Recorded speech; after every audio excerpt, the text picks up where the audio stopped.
I am Oliver, 26 years old, a third-generation heir, and the current CEO of Zentech. My life has always been a sequence of perfectly calculated plans, until I met the girl sitting across from me right now. She looked at me and said nonchalantly, "You look like you have zero stamina. Why don't we try a one-night stand and see if I can actually revive you? Talking to you is just a waste of my time." I froze. For the first time in my life, my genius brain had glitched. But to understand how we ended up here, we have to go back a few hours. My grandfather, the respected yet stubborn chairman of Zentech, had issued an ultimatum. I was forced to go on a blind date with Elena, the diamond spoon socialite from the city's most prestigious family. I had prepared my coldest expression, intending to end the dinner within 30 minutes, but the person who showed up at the restaurant was nothing like the refined lady I had imagined. She began the date with a style that, well, defied description. She ordered a spicy king crab. When the dish arrived, instead of using the elegant silver crackers, she used her teeth. The dry, jarring crack echoed through the silence of the five-star restaurant, drawing stares from every other diner. She chewed loudly, slurping her fingers as sauce smeared the corners of her mouth. The climax came when she grabbed the high-end silk tablecloth and blew her nose into it with a resounding honk. I raised an eyebrow. Interesting.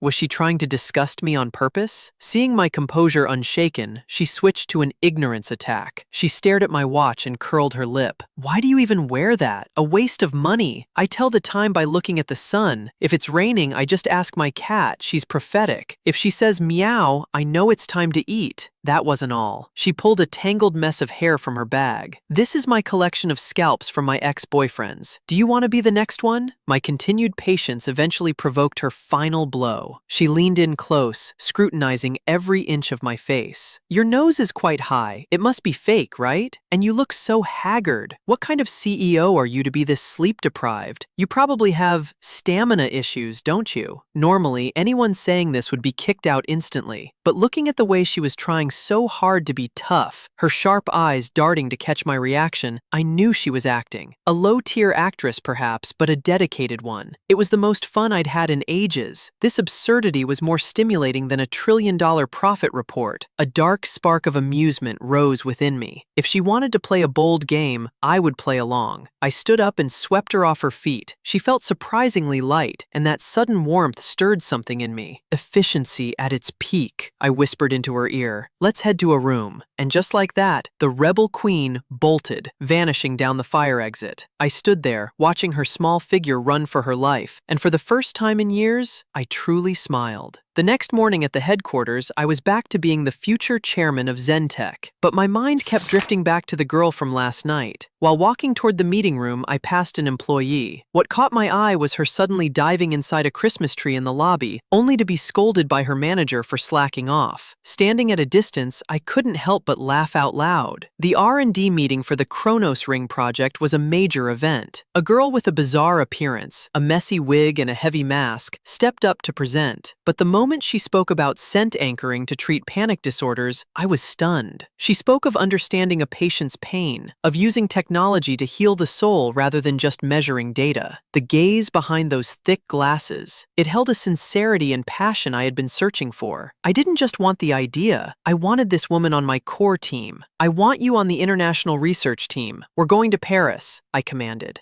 The employee who always hid behind thick frames and frizzy hair was named Sienna. During our business trip to Paris, her clumsiness was a constant source of amusement. She dropped her fork at every meal we shared and never dared to look me in the eye. Then came that fateful morning in the park. As I was crossing the road, a speeding truck honked loudly, heading straight for me. The sound froze me in my tracks. Memories of my parents' fatal accident rushed back, suffocating my lungs. Just as I was sinking into the darkness, a warm hand grabbed mine. It was Sienna. The scent of sandalwood drifted from her, gentle and steady. Her voice was a lifeline pulling me back to reality. My heart flooded with a vibration I hadn't felt before.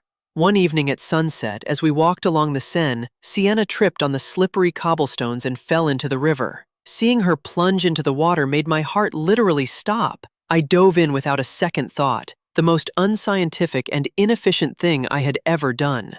When we surfaced, I pulled her tight against my soaked chest, terrified she might slip away again.